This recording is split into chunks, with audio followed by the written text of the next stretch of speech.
Buenos días. En primer lugar, quiero agradecer al Colegio Médico Colombiano por el espacio que nos están dando para hablar de un tema supremamente interesante. Yo soy Joana Costa, soy médica, soy especialista en genética médica de la Universidad Javeriana y en este momento estoy vinculada al Laboratorios PTC como directora, como coordinadora del programa de diagnóstico y médico de enlace para dos de las enfermedades que maneja el laboratorio. Una de ellas es de la cual les voy a hablar el día de hoy. Ustedes pueden pensar que un genetista, hablando de una enfermedad rara, va a ser un tema supremamente enredado, pero no se preocupen, vamos a ver que esto es absolutamente clínico, porque ustedes, los que están escuchando esta conferencia, son clínicos, están viendo a los pacientes todos los días en su consultorio. Por lo tanto, pues vamos a entrar en detalle. La conferencia se llama Síndrome del Carpo y Neuropatía de Fibra Fina, la punta del iceberg, y ya se van a dar cuenta por qué este título en la presentación. Mi declaración de intereses, como ya les comenté. Y bueno, estos podemos ser los médicos, ¿cierto?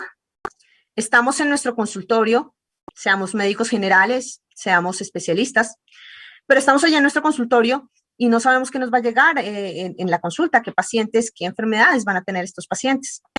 Y si nosotros estamos en ese consultorio y nos llega un paciente con una sospecha de túnel del carpo o un paciente con una sospecha de neuropatía, pues puede ser simplemente este signo clínico, la punta del iceberg, ¿sí? Solo estamos viendo un síntoma, pero un síntoma muy importante, ¿sí? Ya sea túnel del carpo bilateral o neuropatía.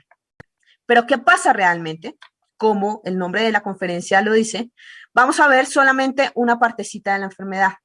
Y a lo largo del desarrollo de esta conferencia, se van a dar cuenta que estos signos clínicos son simplemente la entrada del paciente e insisto, la punta del iceberg, que realmente es el tema de polineuropatías hereditarias y específicamente el tema de polineuropatía amiloidótica familiar o amiloidosis hereditaria. Insisto, puede sonar enredado, pero se van a dar cuenta que es mucho más fácil de lo que estamos pensando en este momento. Claro, para hablar de un compromiso del sistema nervioso periférico de neuropatías, pues tenemos que recordar rápidamente algo de la fisiología normal, ¿cierto? Y sabemos que los seres humanos tenemos nervios motores, sensitivos y propioceptores, ¿cierto? Y que estos nervios son literalmente el contacto con el medio exterior, ¿sí? Que tenemos, ¿sí? Y, por ejemplo, si hablamos de los nervios de sensibilidad, pues son los que nos van a permitir en algunos momentos, por ejemplo, cuando estamos acercándonos a algo caliente, pues retirar, ¿sí? Y no hacernos daño. Y ese estímulo, ese impulso, pues se genera en estos nocioceptores, ¿sí? Van directamente al sistema nervioso central, ¿sí? Y permiten, pues, que tengamos un retiro y que, como les digo, no nos hagamos daño. ¿Qué pasa en esta enfermedad? Todos los nervios, tanto sensitivos motores y propioceptivos, van a estar alterados. Y por lo tanto vamos a tener las consecuencias clínicas que van a ver ustedes en las siguientes fotos. Si todo está normal, si no hay ninguna alteración en este sistema nervioso periférico, pues muy probablemente ese paciente no nos vaya a consultar, ¿cierto? Pero si empieza este paciente a tener sintomatología como la que les voy a describir, tenemos que abrir el ojo porque podemos estar ante una enfermedad como la que les voy a contar. El capítulo de neuropatías hereditarias es amplísimo y el objetivo de esta charla no es hablar de todos ellos, ¿sí? Es realmente un tema complejo. Existen varias clasificaciones, esta es una de esas clasificaciones larguísima, ¿sí? Y el día de hoy solo vamos a hablar de las polineuropatías amiloidóticas, ¿sí? Ya les voy a contar un poquito más cómo se entiende eso. Esta imagen es simplemente para mostrarles lo complejo que es desde el punto de vista de genética el tema, el grupo de las neuropatías hereditarias. Cada una de estas proteínas que ven ustedes aquí de diferentes colores, perdón, voy a poner el cursor para que pueda ser mucho más fácil para ustedes. Cada una de estas proteínas que ven aquí de colores es un gen que puede estar alterado y que nos puede, cuando se daña, manifestar clínicamente una neuropatía. Entonces no es tan fácil, pero si nosotros tenemos unas claves, unas banderas rojas diagnósticas, la tarea va a ser mucho más fácil. Muy bien. Vamos a hablar entonces de las polineuropatías amiloidóticas, pero resulta que no es una, es un grupito. Las tres principales son estas. Nos vamos a centrar en la primera, no nos vamos a enredar. Vamos a empezar solo por una, ¿sí? Que es la que nos llama el día de hoy. Y es la asociada a una proteína que se llama transtirretina.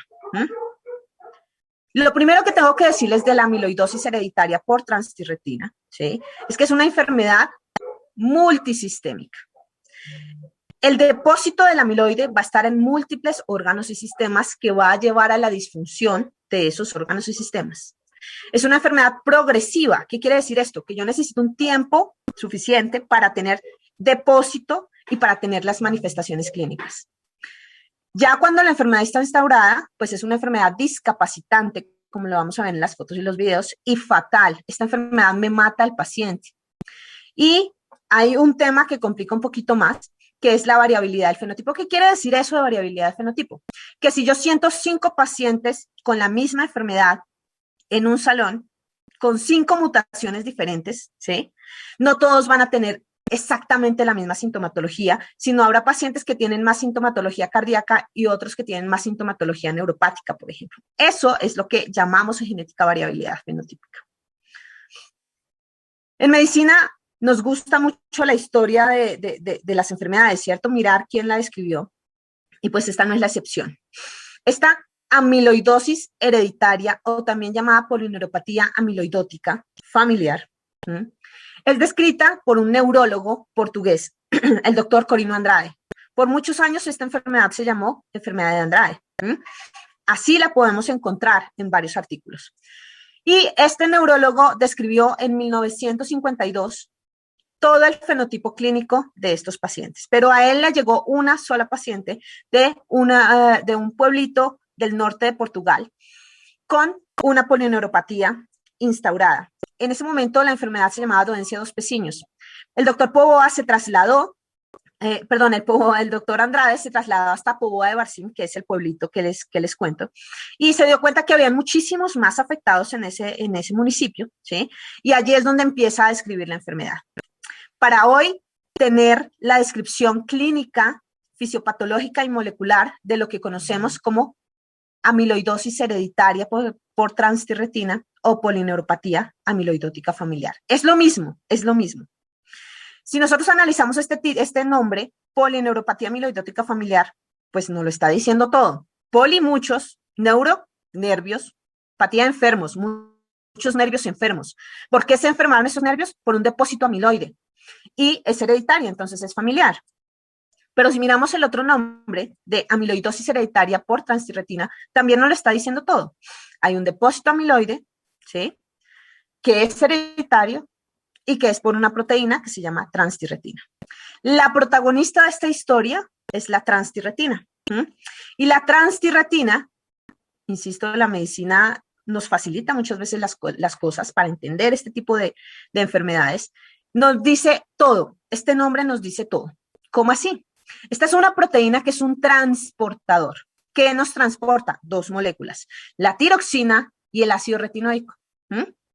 Hagan de cuenta que esta proteína, que tiene 4 subunidades, ustedes ven aquí los colores de las subunidades, actúa como un canastico, como un canasto, por ejemplo, un canastico donde uno pone la fruta, tal cual, ¿sí? Y este canastico tiene un sitio de unión para la tiroxina y otro sitio de unión para el ácido retinoico. En condiciones normales, esta proteína va a transportar estas 2 moléculas por todo nuestro organismo y todos tranquilos. Pero cuando el gen de la transtirretina está alterado, pues vamos a tener consecuencias que principalmente desde el punto de vista molecular, ¿sí? De la proteína, es que no se va a poder acoplar ese canastico, no se forma y quedan las subunidades solitas, quedan los monómeros y esos monómeros sueltos no sirven y se van a ir acumulando y eso es lo que me va a originar esa fibra amiloide. ¿Listo?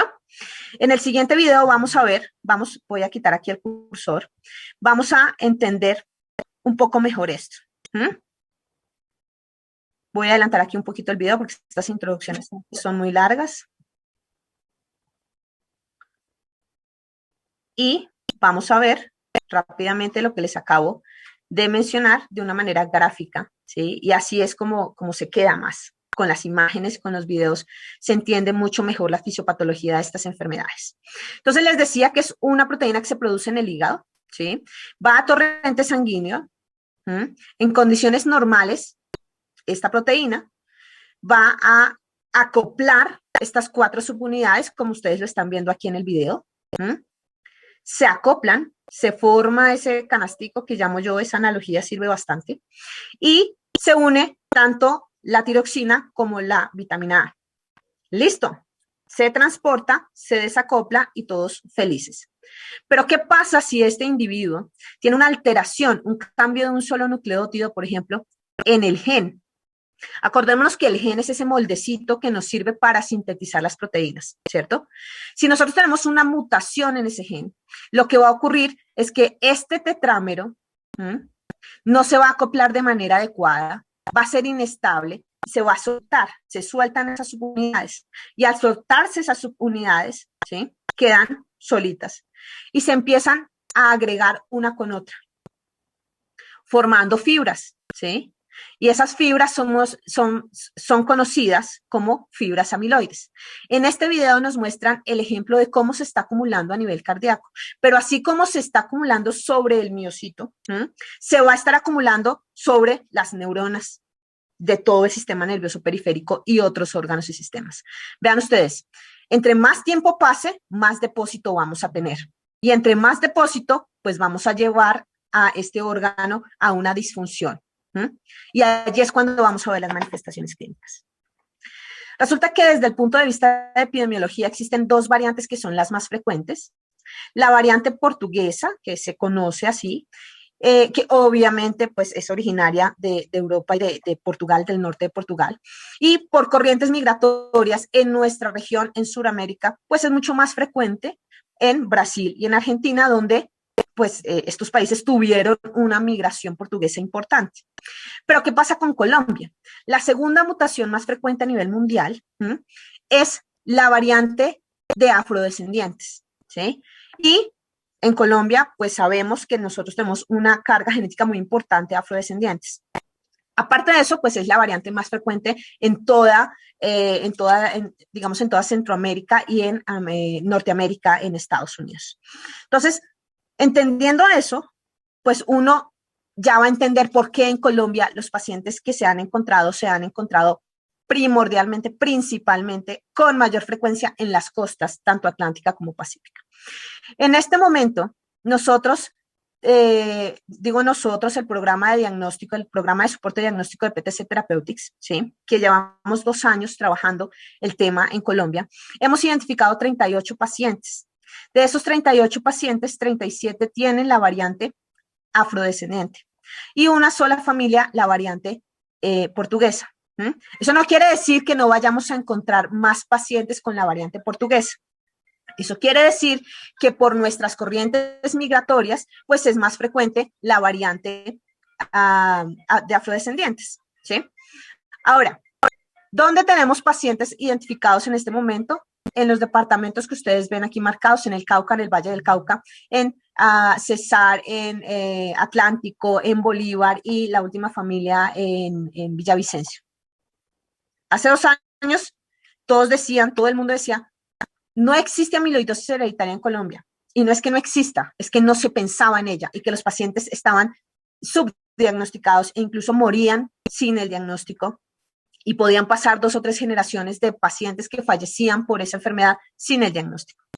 Hoy, con todo el proceso de educación que hemos venido haciendo, no solamente se beneficia el caso índice, el paciente que consulta, sino el resto de la familia, porque podemos darle información adecuada a esa familia y hacer que esos pacientes conozcan esa enfermedad y puedan prevenir las complicaciones de esa enfermedad. ¿Listo? Aquí, como les decía, el fenotipo más frecuente es con la variante de afrodescendientes. Ahorita les cuento un poquito más de eso. Pero bueno, volvamos a la clínica porque nosotros somos clínicos, ¿cierto? Estamos en el consultorio, ya sea en el rural, ya sea en el consultorio de paciente crónico, ya sea en el consultorio particular, Y lo que vemos es pacientes, ¿cierto? Entonces, ¿qué pasa con esa presentación clínica? Ya entendimos qué pasa con el acúmulo de esa proteína que se vuelve tóxica para diferentes órganos y sistemas, pero finalmente, ¿qué vamos a ver en el consultorio? Esto ya lo revisamos, pero es importante puntualizarlo, que es multisistémica, que hay un subdiagnóstico importante y muchas veces hay diagnósticos tardíos, y que es una enfermedad fatal. El paciente va a fallecer por esta enfermedad, ya sea por las complicaciones neuropáticas o ya sea por las complicaciones cardíacas. La expectativa de vida desde que empiezan los síntomas, desde que ya son evidentes los síntomas, puede ser tan rápido como 3 años o 15 años. Es muy, muy rápido que progresa el deterioro de estos pacientes. Por lo tanto, es un reto diagnóstico para todos nosotros. Hablamos de diferentes órganos y sistemas, ¿cierto? Y bueno, tenemos manifestaciones oftálmicas, medulares, gastrointestinales, que ya las vamos a entender, túnel del carpo bilateral, que es un tema supremamente importante y por eso el nombre de la conferencia, polineuropatía periférica, que vamos a hablar, a ver fotos de esto, manifestaciones cardiovasculares, riñón, neuropatía autonómica, todos los sistemas están afectados. ¿Por qué? Por el depósito crónico progresivo de esta proteína que se plegó mal, siendo una proteína tóxica, ¿sí? Muy bien.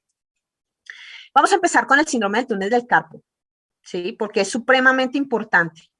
Importante por varias cosas. Importante porque puede ser la primera manifestación clínica de la enfermedad. La literatura habla que el síndrome del túnel del carpo se presenta de 6, incluso a 10 años antes del primer síntoma cardíaco o neuropático, ¿sí? Y es absolutamente frecuente la consulta a medicina general de síndrome de túnel del carpo. Yo fui médica general también y la consulta de túnel del carpo es supremamente frecuente, la de disestesias es supremamente frecuente, ¿sí? Aquí hay 2 claves. Hay que ponerle más cuidado al síndrome de túnel del carpo bilateral, ¿sí? No es que síndrome de túnel del carpo unilateral y pues a todos los vamos a tamizar, no. Si solamente se tiene ese criterio, pues uno lo pensaría 2 veces. Pero si este paciente con síndrome del túnel del carpo bilateral, ustedes ya le dieron manejo, ya lo mandaron a fisioterapia, ya lo mandaron a ortopedia ya lo infiltró, lo volvieron a mandar a ortopedia y la ortopedia dijo, operémoslo. Volvió el paciente después de la cirugía y el paciente sigue sintomático, por favor, pongámosle cuidado a ese paciente, porque ese paciente muy probablemente tiene algo más. ¿Listo? Adicionalmente, es importante esto que les voy a contar. Ay, ¿qué pasó con mi presentación? El paciente se acostumbra a vivir con el túnel del carpo, así como los colombianos nos acostumbramos al eterno problema del túnel de la línea. Llevamos 100 años con el túnel de la línea, ¿cierto? Entonces ya el colombiano como que se acostumbra a vivir con el problema del túnel de la línea. Asimismo, el paciente se acostumbra a vivir con el síndrome de túnel del carpo, ¿sí? Y eso no puede pasar, tenemos que pensar que algo más puede estar pasando con ese paciente. ¿Listo? Muy bien. En cuanto a las manifestaciones sensitivas, acordemos entonces que lo primero que hace el paciente es síndrome de túnel del carpo bilateral y es uno de los motivos de consulta de esa punta de ese iceberg, ¿cierto? Y la otra son las manifestaciones neuropáticas. No es tan frecuente como con túnel del carpo, pero sí es relativamente frecuente la consulta de los pacientes sobre la cuarta, quinta década de la vida de, doctor, se me duermen las manos. Doctor, ¿qué hago? Es que me hormiguean las manos. Doctor, es que siento un dolor ahí como si me estuviera quemando. Y entonces uno empieza a pensar en las neuropatías más frecuentes, en neuropatía diabética, en neuropatía hipertensiva, uno empieza a pensar en que puede ser una fibromialgia. Bueno, hay muchas alternativas, ¿cierto? Y si uno no ha escuchado esta enfermedad de la amiloidosis hereditaria, pues jamás la va a pensar, ¿cierto? Pero espero que después de esta conferencia, ¿sí?, nos podamos llevar esos mensajes claves: túnel del carpo bilateral, manifestaciones neuropáticas, manifestaciones cardíacas, podamos sumar y ayudarle a esas familias como hemos venido ayudándole a las familias que les contaba, a las 38 familias. Entonces, las manifestaciones sensitivas, claro, todos estamos familiarizados con esas manifestaciones, con esas disestesias, con ese dolor que los pacientes refieren, tipo quemazón, ¿sí?, que se están quemando, que sienten. Hay muchos pacientes que le dicen a uno, doctor, es que siento candela en los dedos. Sí, eso es una manifestación de una neuropatía sensitiva. Esta es una enfermedad que me afecta los 3 tipos de nervios, sensitivos, motores y propioceptivos.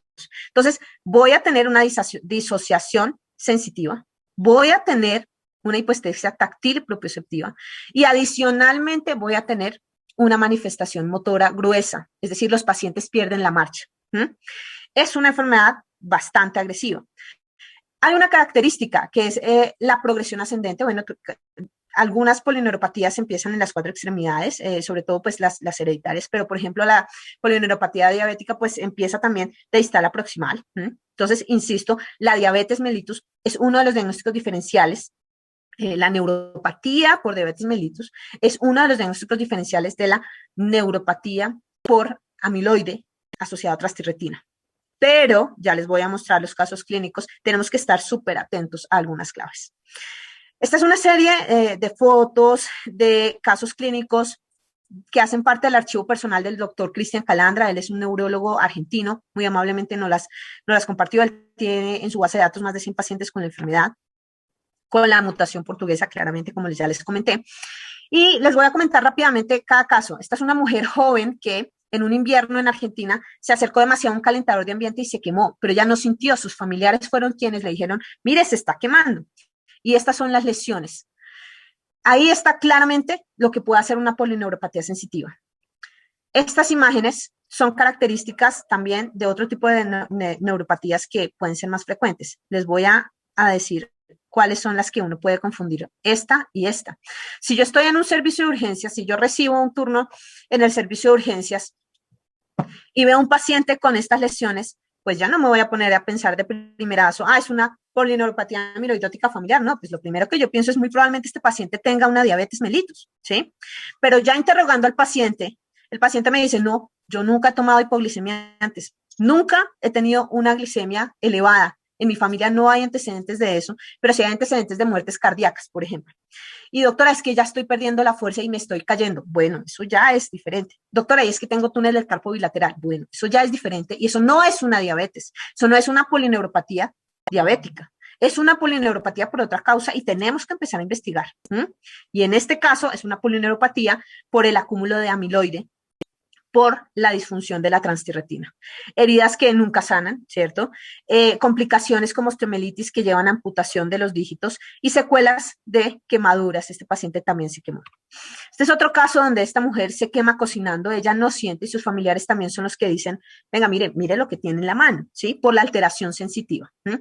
Acordémonos entonces que ese acúmulo, ese amiloide, esas fibras que veíamos en el video, se están pegando en los nervios sensitivos. Los nervios sensitivos son de fibra fina, ¿sí? Entonces, por allí empieza la enfermedad. Pero sigue el depósito a los nervios gruesos y ya en la siguiente foto van a ver cuál es la consecuencia de ese compromiso de nervios gruesos. Cuando nosotros vemos en medicina interna, en medicina familiar, en hospitalización, el capítulo de diabetes mellitus, esta es la imagen característica de una polineuropatía diabética, ¿cierto? Esas úlceras que se presentan por el uso de calzado apretado, ¿sí? Que hacen que el roce con ese calzado produzca estas lesiones en la piel. Y esta es la foto característica. Yo me acuerdo en pregrado y pues en mis años de médico general que esa era la foto que uno veía de polineuropatía diabética. Pero resulta que este paciente nunca tuvo cifras de glicemia elevadas. Y volvemos entonces a preguntar y a ir sumando. ¿Listo? Este paciente finalmente lo que tiene es una neuropatía amiloidótica familiar por transtirretina. Les decía que la enfermedad sigue progresando y esta es una paciente de otro neurólogo argentino, el doctor Reising, ampliamente reconocido en toda la región por el manejo y por el conocimiento que tiene de neuropatías. Y esta paciente tiene la complicación más severa, digámoslo así, de la neuropatía de fibra fina, que la amputación de todos sus dígitos, ¿sí?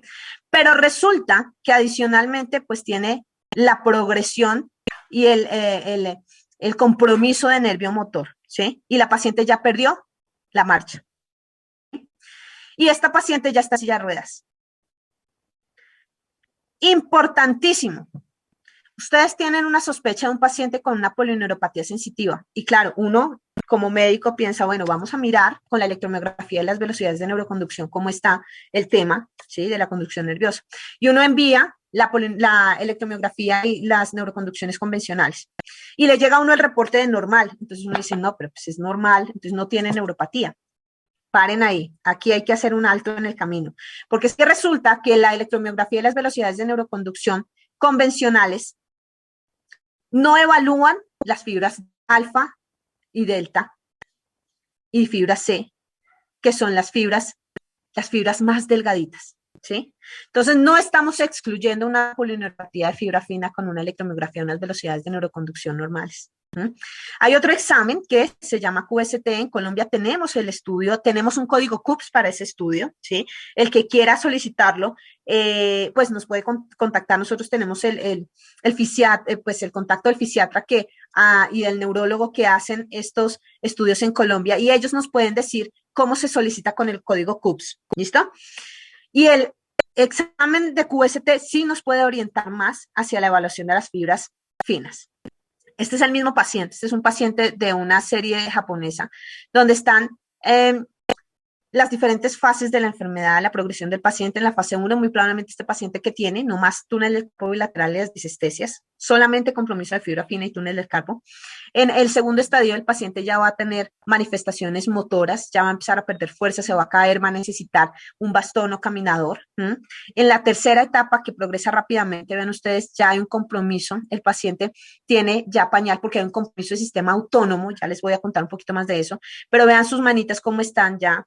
Tiene una mano en garra, lo que se conoce como mano en garra, por la atrofia de los interóseos y todas las manifestaciones de polineuropatía distal, y lo lleva rápidamente al estado premortem, que es un paciente en caquexia. Hablamos entonces de un compromiso neurológico generalizado, y dentro de ese compromiso neurológico, pues también va a haber un compromiso de sistema simpático y parasimpático. Sabemos que el sistema parasimpático nos va a estimular, va a permitir esa estimulación de la actividad intestinal, mientras que el simpático nos va a inhibir, ¿cierto?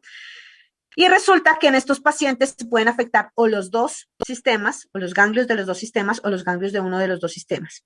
Si el paciente presenta una alteración mayor del sistema parasimpático, pues esas neuronas no van a funcionar, ¿sí? Y no vamos a tener cómo inhibir la actividad intestinal. Y el paciente va a tener una estimulación permanente del sistema gastrointestinal, llevándolo ¿a qué? A diarreas crónicas que pasan por gastroenterología, que dan en el diagnóstico de colon irritable, de síndrome de intestino corto, bueno, de muchas causas gastrointestinales, porque solo se ve la parte gastrointestinal y no se ve el resto de cosas que tiene el paciente. No es infrecuente encontrar esos casos. Y otro ejemplo clarísimo es todo el control vesical. Estos pacientes terminan, como les mostraba en esta fotografía, haciendo vejiga neurogénica, sepsis de origen urinario, y todo esto es por el compromiso del sistema simpático y parasimpático. ¿Listo? Otro signo importante que también nos puede estar llegando a nuestras consultas, ¿sí? O que la fisioterapeuta del hospital nos dice, doctor, venga, ¿usted sabe qué es esto? Es el signo de Popeye. Claramente hace referencia al personaje de las tiras cómicas, a Popeye el marino. ¿Por qué? Porque vean ustedes que se ve este abultamiento en el antebrazo, ¿sí? Como los músculos de Popeye. Pero resulta que es que ese paciente no es súper musculoso, no. Resulta que por todo el acúmulo, tanto muscular como en el tendón, hay una ruptura atraumática del tendón del bíceps, y cualquier día el paciente se levanta con este músculo recogido. No le duele, no le molesta, no lo limita, pero pues el paciente dice, venga, mire, tengo esto de los dos brazos y no sé qué más tengo, ¿sí? No sé por qué me está pasando eso. Entonces uno empieza a preguntarle, venga, ¿usted tiene síndrome del túnel del carpo? Sí. ¿Usted tiene alguna enfermedad cardíaca? Sí. Ahí ya con esos tres criterios tenemos que pensar en esta enfermedad. Hablamos también de manifestaciones cardíacas. Y las manifestaciones cardíacas, como lo veíamos en el video, se presentan por el acúmulo extracelular de ese amiloide, y lo que lleva a ese acúmulo progresivo es a una hipertrofia de ese músculo cardíaco. Y pues aquí todos somos médicos, ¿cierto? Entonces sabemos que este es un ecocardiograma de cuatro cavidades, y vemos esta pared ventricular supremamente gruesa y este septum interventricular también engrosado. Y estos pacientes tienen característicamente esta hipertrofia miocárdica. Tienen que hipertrofiar el músculo porque ese depósito no deja funcionar adecuadamente el miocardio. En algunas instituciones donde se hace ecocardiograma, tienen la posibilidad de hacer el estudio de strain que los cardiólogos utilizan bastante, y hay un mapa de deformidad del músculo, del ventrículo, que es este, que se llama strain, y hay un signo clásico que se llama la bandera de Japón, que es ver en el centro más rojo, lo que quiere decir es que hay más deformidad. Claro, es un tema de cardiología. Hemos hecho con PTC varios webinars al respecto. Si el que esté interesado puede, uno, verlos en la página de la Sociedad Colombiana de Cardiología. Hace una semana tuvimos uno de ecocardiografía. O estar pendiente a otros que vamos a hacer sobre el tema. A nosotros nos enseñaron en medicina interna, ¿cierto? Que cuando uno tiene un músculo cardíaco hipertrofiado, lo que uno debería ver en el ecocardiograma son QRS supremamente grandes, ¿cierto? Unas ondas muy grandes, muy amplias. Pero resulta que aquí hay una disociación entre la imagen y el electrocardiograma. Y este músculo cardíaco súper hipertrofiado va a tener un bajo voltaje. Entonces es supremamente importante esa disociación. Si ustedes tienen algún paciente así, hay que pensarlo, hay que pensar en esta enfermedad. Otro punto importante, aquellos médicos que estén haciendo, que trabajen en PIP o que trabajen en el control de paciente crónico, ¿sí? Que pues se ve hipertensión todo el tiempo, ¿cierto? Sabemos que la hipertensión también lleva una hipertrofia miocárdica, pero que tengan ustedes un paciente que llevaba unas dosis elevadas, digámoslo así, de antihipertensivos, y de un momento a otro el paciente necesita ir bajando dosis de ese medicamento hasta suspender el medicamento. Entonces uno podría pensar, uy, se curó de la hipertensión. Pues no, señores, no es que se haya curado de la hipertensión, es que por todo el compromiso simpático y parasimpático, estos pacientes van a hacer hipotensión, ¿sí? Y no es que se haya curado, sino que esta enfermedad los lleva a hacer hipotensión. Entonces, también mucho cuidado con esos pacientes que, entre comillas, han requerido disminución de dosis porque se les está curando la hipertensión. Hay que prender el alerta con estos pacientes. Esta diapositiva simplemente es el resumen de lo que hemos hablado. Si ustedes tienen un paciente con la polineuropatía, ya sea sensitiva o ya sea sensitivo-motora, y cualquiera de las señales de alerta de las cosas que hemos venido hablando el día de hoy, o que no responda al tratamiento instaurado, o que tenga antecedentes familiares, pues hay que pensar en esta enfermedad. Soy genetista, algo de genética les tenía que decir, ¿cierto? Y este es el slide de genética, esta es la diapositiva de genética. Esta es una enfermedad que se hereda, por eso el nombre, familiar, hereditaria, y es una enfermedad con un mecanismo de herencia dominante. ¿Qué quiere decir eso? Acuérdense que los seres humanos tenemos dos copias de todos nuestros genes, una copia que viene de papá y otra copia que viene de mamá. Hay genes que son dominantes, como este, y hay genes que son recesivos. ¿Cuál es la diferencia? Que los dominantes, basta que una copia se me dañe para yo tener las manifestaciones clínicas, como esta enfermedad, y la recesiva yo necesito que las dos copias estén dañadas, como otras enfermedades, ¿sí? En este caso, este individuo que ustedes ven de aquí, de azul en el gráfico, tiene una copia dañada y ya eso es suficiente para tener la enfermedad. Y él tiene el riesgo, cada vez que tenga hijos, ¿sí?, de heredarlo en 2 de 4 posibilidades. Acuérdense que cada vez que esta pareja esté en embarazo, van a tener 4 posibilidades de determinación de sexo o de heredar pues este tipo de enfermedades. Entonces, no es que yo tenga 4 hijos y yo vaya a tener 2 enfermos y 2 sanos, no. Es que por cada embarazo el riesgo se aplica al 50%, es tirar una moneda al aire, cara o sello. Tenemos familias donde de 4 hijos hay 4 afectados, por ejemplo, ¿sí? Entonces es importante también darle esa información a los padres jóvenes. Por ejemplo, dentro de estas familias se han identificado personas jóvenes de 30 a 32 años que tienen la mutación, que no han tenido hijos y que esa información les sirve para tomar decisiones a futuro, ¿sí? Para tomar decisiones en su descendencia. Este gráfico hace referencia a las mutaciones que son más frecuentes. Se han descrito más de 95 mutaciones en esta enfermedad, pero quiero resaltar aquí las 2 más frecuentes, que son la que se conoce como variante portuguesa. ¿Y qué quiere decir esto? Val30Met. Quiere decir que de ese molde que teníamos, que es el gen para hacer la proteína, ¿sí?, se va a producir una proteína y esa proteína hagan de cuenta que es como un rosario, ¿sí? Como tal cual, como un rosario, una bolita después de la otra, ¿sí? Y que en la posición 30 de esa proteína tenía que haber un aminoácido que se llama una valina, pero por la mutación que se produjo, no está esa valina, sino se convirtió en una metionina. Y al convertirse en una metionina, pues se dañó todo, ¿sí? Antes se consideraba que solo era fenotipo neuropático, pero hoy se sabe que no es así. Y la otra, que es también muy frecuente, que es la variante de afrodescendientes, es la valina 122 isoleucina. Igual, en la posición 122 de ese rosario, tenía que haber una valina, pero se cambió por una isoleucina y eso me dañó todo, ¿sí? También se consideraba que era solo el fenotipo cardíaco, pero hoy en día se sabe que no es así. Y esta diapositiva nos ayuda en esto. Vean ustedes, lo amarillo, ¿sí? Hace referencia a Val-30met, que antes se consideraba solo neuropática, y vean ustedes que tiene cardiomiopatía.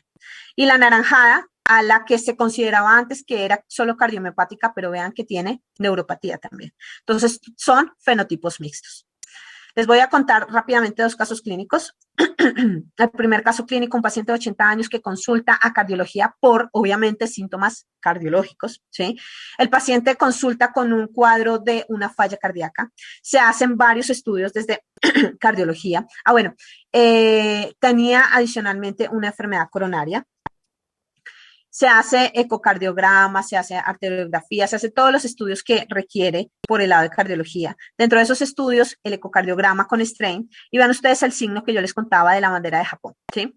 Que nos habla de la deformidad del lápiz. Muy bien, ahí ya con eso cardiología empieza a sospechar, pero adicional a eso, cuando se interroga al paciente, se ve que el paciente tiene síndrome de túnel carpo bilateral, diagnosticado varios años antes, que tiene signo de Popeye, esta es la foto del paciente, que tiene disestesia en miembros inferiores y que tiene un dolor lumbar crónico por una estenosis y por una protrusión de médula a nivel lumbar.